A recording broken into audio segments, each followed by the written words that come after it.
Կարապետյանի թիմակիցները իրեն անվանում են ուժեղ առաջնորդ, դուք ինչ կարծիքի եք։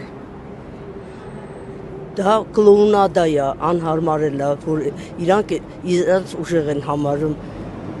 Ես ուղղակի ապշում եմ, որ մի մարդ չեմ ուզում խորանամ ինչ ձևով է հարստացել Ռուսաստանում ու հիմա ինքը ռուսի ասելու պրովոկացիա այդ Վարմենիա ինքը ոչ մի իրավունք չունի այստեղ ինչու թիմակիցներն են ծախված, վաճառված բոլորը կապ չունի երիտասարդը թե բանը տարիցը կներեք ես ներվայնանում եմ ուղղակի անհարմար ամոթ այն մարդկը ով պիտի ընտրի Իրան կամ այն մյուսներն են ես չգիտեմ էլի Իսկ առողջական ապահովագրությունների վերաբերյալ ինչ կարծիք ունեք։ Շատ լավ ծրագիր է, ուղղակի սենց շատ արագ է ամեն ինչը ստացվեց։ Մեր ժողովուրդն էլ ում պետք է, ում պետք չի, չեք պատկերացնում ինչա կատարում պոլիկլինիկաներում, չէ, այդ շատ լավ ծրագիր է, որ իրոք այն մարդիկ, ովքեր իրանք պիտի ստանան ծրի Ես հասկանում եք, բայց շատ այդ բանն է, այդ հոսքն է, այդ բժիշկների վիճակը իրոք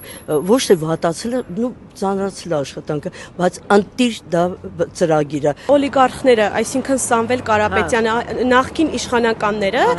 իրենք ձգտում են գալ իշխանության,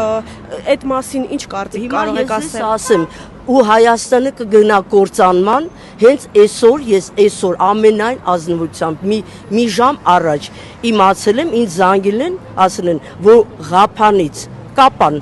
գնացել են 5 հոգի, հենց կապանցի Դոնբասում զոհվել են, իսկ այս ժամանակ արդեն մեր պետությունը կտանի, եթե մենք Աստված չանի մտնենք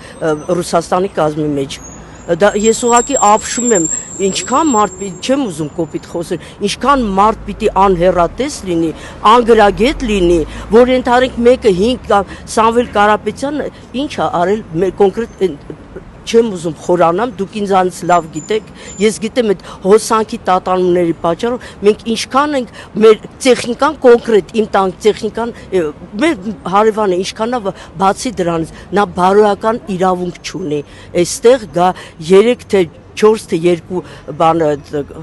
քաղաքացիությունը նույնը ոնց որ արեց Քոչարյանը 1998 թվին որ ինքը եկա բան դարավ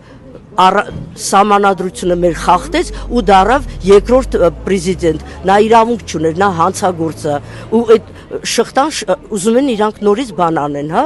շարունակեն այս շղթան